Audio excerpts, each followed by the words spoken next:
If some of you recall the previous video where I visited nvauto, they told me, Dove told me, that I was actually going to be able to drive, bam, their drift car, and it's finally here, it's gonna happen, but Dave's joining me for the ride along. I couldn't let him go rip on a race car without joining in, right? It's just kind of what I do. So the deal is, Riley, the pro driver for the NV drift car, is gonna show us how to do it. Then we're each gonna take a turn, and Riley's gonna ride with us, and whoever he declares the winner, and by that I mean me, gets to do a massive burnout at the end of the day, roast some tires to end it off. I love the idea of a burnout, because this thing burns tires like no other Subaru I've seen before. It does. So good luck to you, sir. Enjoy the view of the burnout.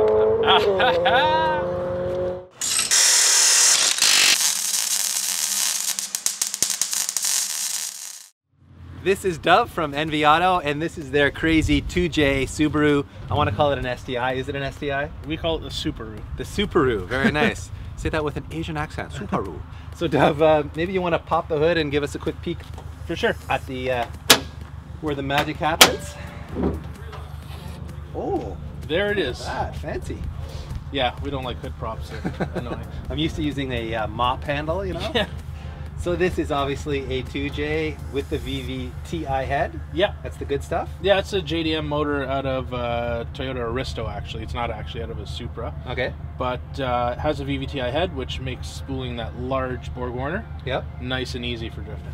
What is it again? It's a SX300. And you're obviously custom mounted. Yeah, everything's custom. To follow Formula Drift rules, we had to keep the factory subframe. So the factory engine cradle is fully gutted out, but still complete end to end. Right. And then we made custom mounts to hold it in position. Actually, no cutting done to the firewall. Yeah. Everything there is like fairly stock. Yeah. But the engine sits a lot lower than it would typically in a Supra. Right. And it's internally stock. 100% stock. Valve cover to oil pan, 100% stock. How it came from Japan. We changed spark plugs, coil packs, like all the important bits. Sure. And then big throttle body, fuel rail, injectors, and turbo. Huh. And it's got a big front mount, obviously, a bigger radiator. Yeah, it's got a big vibrant front mount.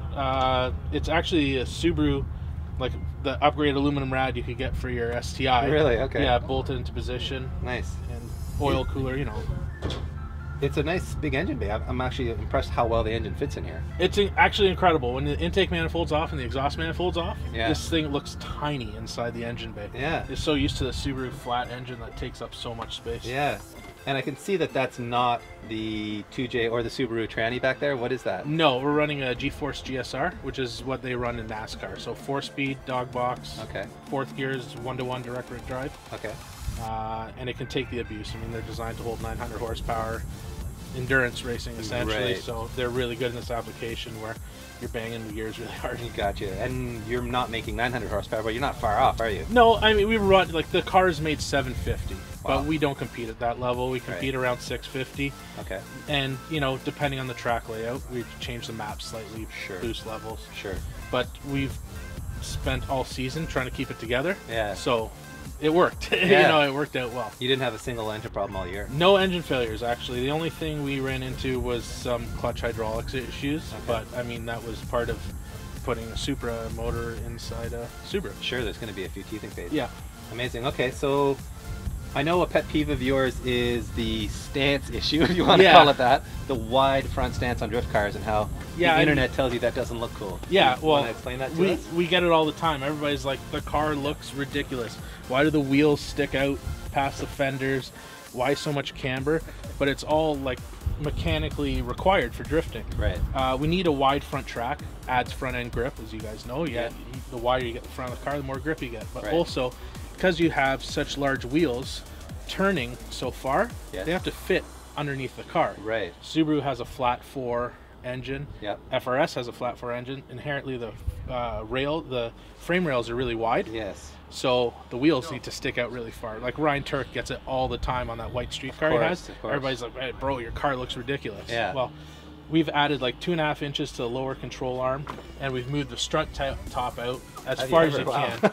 Yeah, so we had to make some modifications for that, but it gives you a ton of front end grip, and you can basically turn the wheels full lock. Nothing touches underneath. So. And you've got a Did you have the Wisefab kit in there? No, or? everything that we made in this car is made in-house. Wow. The lower control arms are made in-house.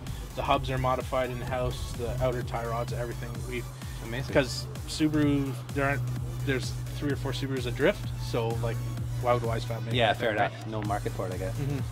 Awesome. Okay, so do we want to have a look around the rest of the car? And sure. Maybe we should mention that Kenda is your tire sponsor? Yeah, Kenda hooked us right up this year. They saved the a big day. Deal with a drift car? Yeah, we consumed roughly about 120 tires this season. Wow. And without Kenda's help, I mean, you can imagine what 120, 260, 535, 18s cost. Yeah. So, I mean, no drifting for that with that. Yeah. So that's why we run 265s in the rear, 235 in the front. Okay. Relatively small brakes in the front. Yep. From Neo. Yep. We don't need a whole lot of braking, No. just enough to get the car stopped. Right. So peering in the window here, I can see you're running a Haltech IQ3 dash. Does that mean you're also running a Haltech ECU? Yeah, we run Haltech Elite 2500. Oh wow. I guess that's their top end unit. It controls the VVTi in this like perfectly, which is amazing. Otherwise than that, the interior is like very basic. You know, the IQ3 dash for info, a few switches for the general things you need: headlights, wipers, start the car. Yep. And thumbs up sticker on the clutch. Yep. Pedal. Some Sparco seats and harnesses, a giant hydraulic e-brake, of course. Yeah, you need that big ASD brake to get the back end locked up. Sometimes, try not to use it all the time, but sometimes you have to use it to get the car. And of course it's caged and gutted otherwise, as you expect. Yeah, it's all to FD spec. The car is built to FD spec because we are gunning for an FD license. Right. Riley ended up getting this year, which is awesome. So amazing. We'll be south of the border a little bit more often next year. Absolutely. And what about the suspension? We haven't really talked about that yet. You're running, you've got nice external reservoirs in there? We're running HSDs. We're running their competition stuff. It's not available for sale. Okay. They use it a lot in Korea in their like touring car races in Korea. So remote reservoirs and then all the other great HSD features that you have normally. Right. So you got all the adjustment up top, down below, and what about the rear end? Rear end. Subaru R180, stock rear diff, welded, and we life cycle them. Everybody's like, how do they last? We life cycle them. 3 events, they get changed out. We find at like the 4th and a half event, it just ends its life. It quits really bad, and when it does, it's messy. 3 events isn't bad. 3 events is pretty good, and being a Subaru shop, we got a lot of them kicking around, so you might as well keep using them. They're limited on ratios, which kind of holds us back, especially at this track. Right. You'll see at this track, it's really hard to produce like huge clouds of smoke because we can't get this car into 4th. Okay. Because the gear ratio is too tall. Right. Okay. We need more space. And as far as aero goes, is the wing for coolness, or does it actually come into play a bit in drifting? You remember curb feelers? Yeah. Yeah, the wing's pretty much what we call wall feelers when we run those bank tracks. So that's what that rub is. That's what that is. That's Riley can hear that inside the car, and he knows to like just back it down a notch. Perfect. Yeah. When he's got that far, and actually, what it does is it just makes the smoke come off the back of the car. Yeah, that's true. And more than off the back here, it pulls it up and really puts on a show, and that's part of what drifting is. Part of what drifting is all about. Well, what do you say we go make our own show? We're going to have Riley tour us around, show us how to drift, and then Pete and I here are going to show you how bad 2 novices can really do it. Yeah, well, I'm excited to see. I'm sure we're going to fail hard because I have no illusions of being a drifter, but it'll be fun to try. Oh, it's good fun. And this is a hell of a car to try it in. Yeah, I mean, it's nothing better than a 700 horsepower. It's a big boy car right here. Yeah. Let's go make some smoke.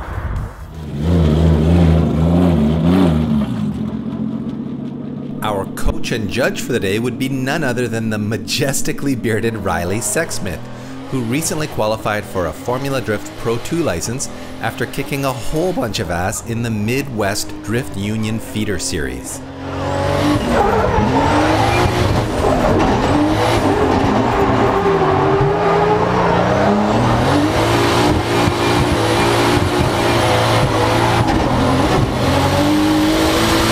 As you can tell from that goofy grin on my face, the NV Subaru is a rocket ship in a straight line, and Riley should definitely consider changing his last name from Sexsmith to Driftsmith, because man, can this guy ever do some seriously sweet skids.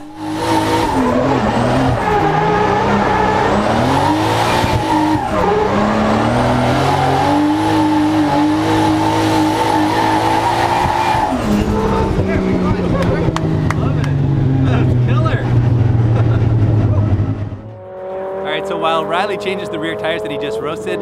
I'll give you a quick download on my ride along, which was pretty amazing. The car makes a ton of front grip, which really lets the back end swing wide really quickly, but the car feels super well balanced when it's sideways. I've never really been in a proper drift car before, and it's so cool to feel how it's literally set up to be sideways, which kind of blows my mind.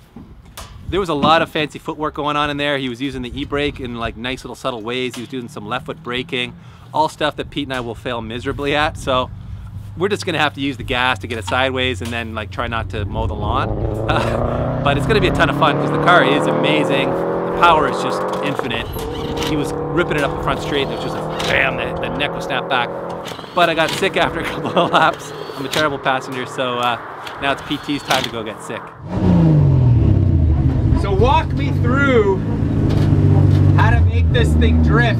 Well, take a road racing line, throw it in the garbage, and do whatever you think would make you crash. Just don't crash. All right. So, like here, we're gonna start over here, and then over there.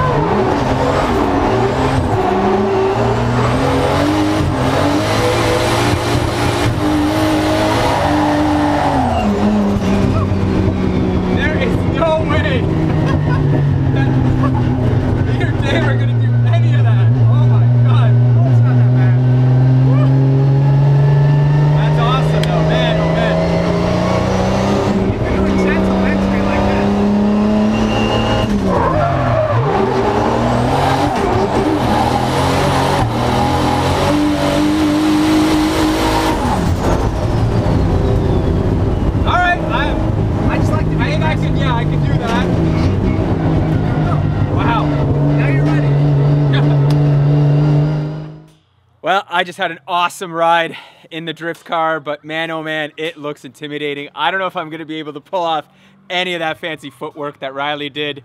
It's not gonna be very good, but I'm hoping to at least put together one solid drift with a little bit of smoke in the back. I'm pretty sure drifting requires a beard, Pete. What do you got going on there? Nothing. What do you got going on there, Riley? Everything. Yeah, a little bit. All the beard. I've been practicing, grooming, everything. Looks good. Oh yeah. I tuned it up for the camera today. Even Ken's got a beard. Even I have one, and I'm Asian. Hey, I'm Ryan Seacrest, okay? And here's my first attempt at drifting. Do I look like a pro or what? Just kidding. That was Riley's run. Mine didn't look nowhere near that good. Get a feel for it. Yeah. The steering's not super duper fast. It has a ton of steering angle. Okay. So I mean, like where you. So when I start drifting, I pull, like I let go of the wheel kind of deal. And whatever you're comfortable with. Some people like to use inertia to like upset the car. I feel like the flick's gonna be tough to do. Or you can just use the e-brake to like get the back loose.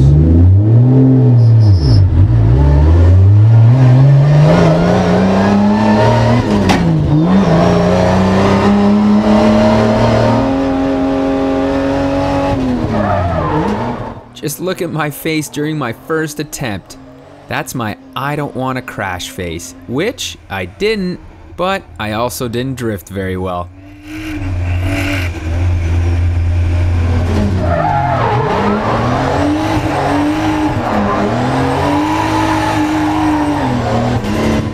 My second attempt at drifting went a little bit better, and I surprised myself as I actually linked some corners.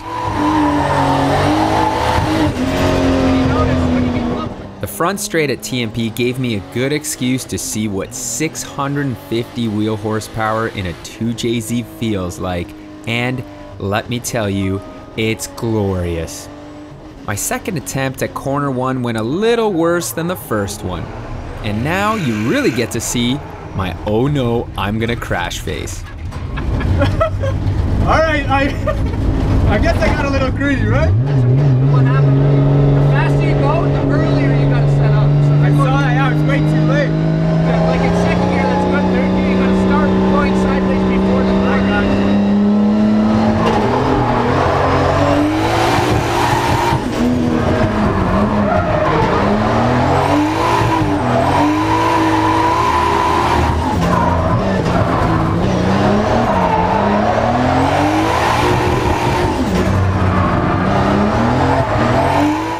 As I began to get more accustomed to sliding around, my technique improved, or so I thought it did, but I just had to squeeze in one more small off before we finished up.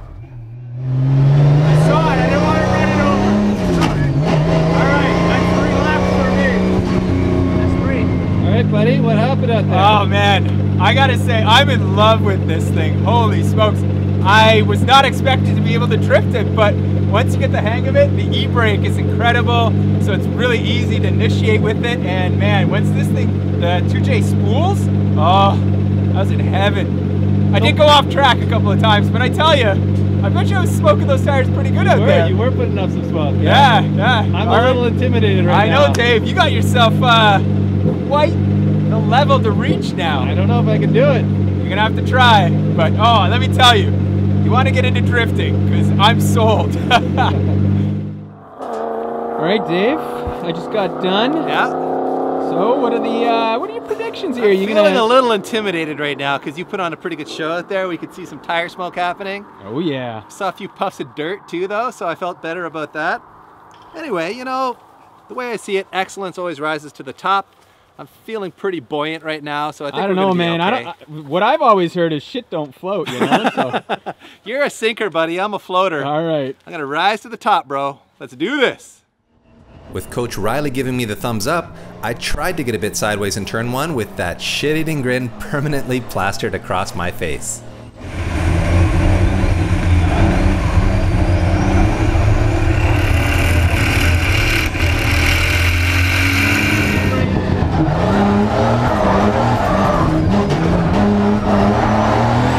The car really does feel amazing from behind the wheel, and I managed to shake it loose a bit down in turns 2 and 3 and kinda sorta link the S's after that. Not a bad start.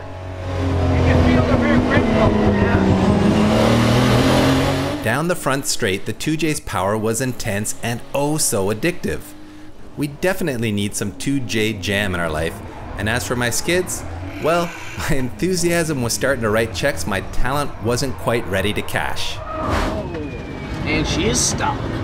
But you can feel as soon as you get neutral, Yeah. the car straightens. Yeah. That's so it'll change directions really. Yeah. Hey, whatever, just keep smashing the gas pedal and grabbing the e-brake, right? Was that some tire smoke?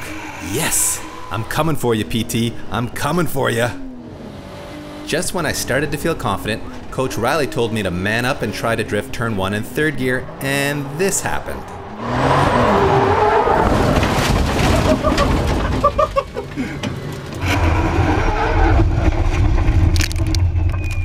Well, you can't question my commitment, right? No, that was good. This corner's a little slippery. Whatever, bro. Just keep ripping and crashing until you get it right or you break the car. Sorry, not sorry, nvauto.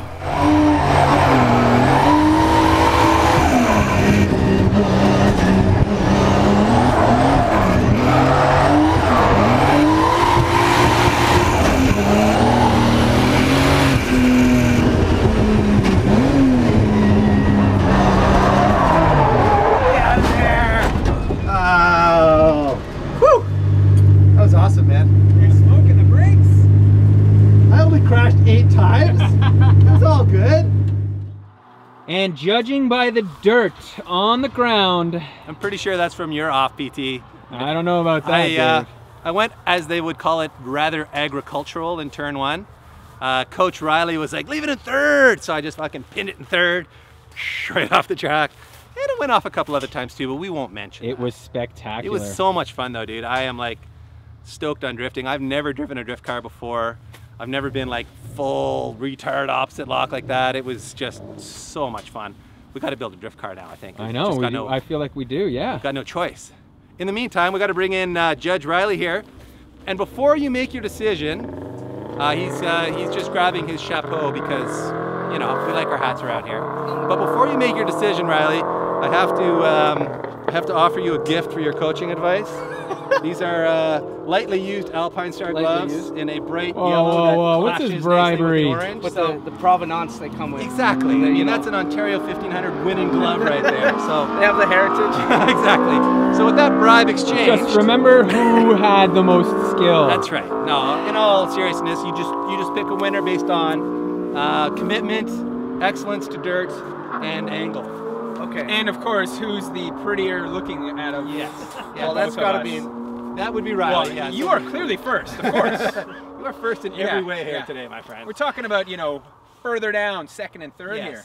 Noob level 1 and noob level 2. Who are you going with? It's tough. It is because as for aggression and sheer willingness to crash, you know, like you don't. That kind of translates into grip driving here as well. Yeah, Dave's always the one that's. But no, I like the aggression. You know, commitment, no matter what. Smoothness, very fluid. With the ladies too.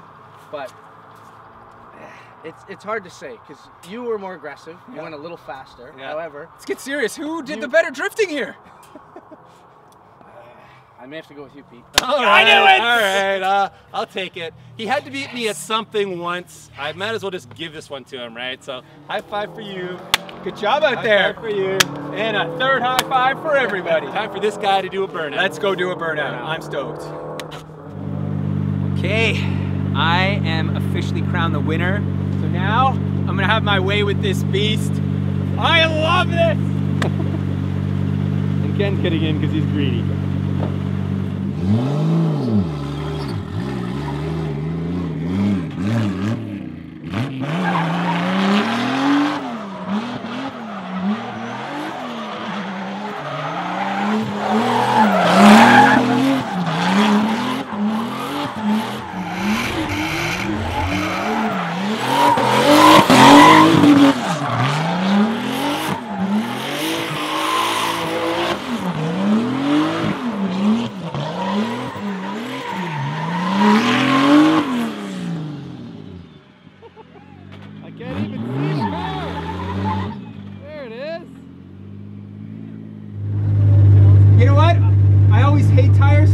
Today, I'm loving it. Woo! Time for a little download. All right. You want to ask a question or should I just start babbling? Just get into how your ride went. All right. Tires are so hot, I can't even. Gloves are so bright. I love them. So you can see my amazing hand action. Oh, yeah. Big yellow blur. You know I'm going to suck way worse than Peter now that I've talked so much trash. It's the kiss of death.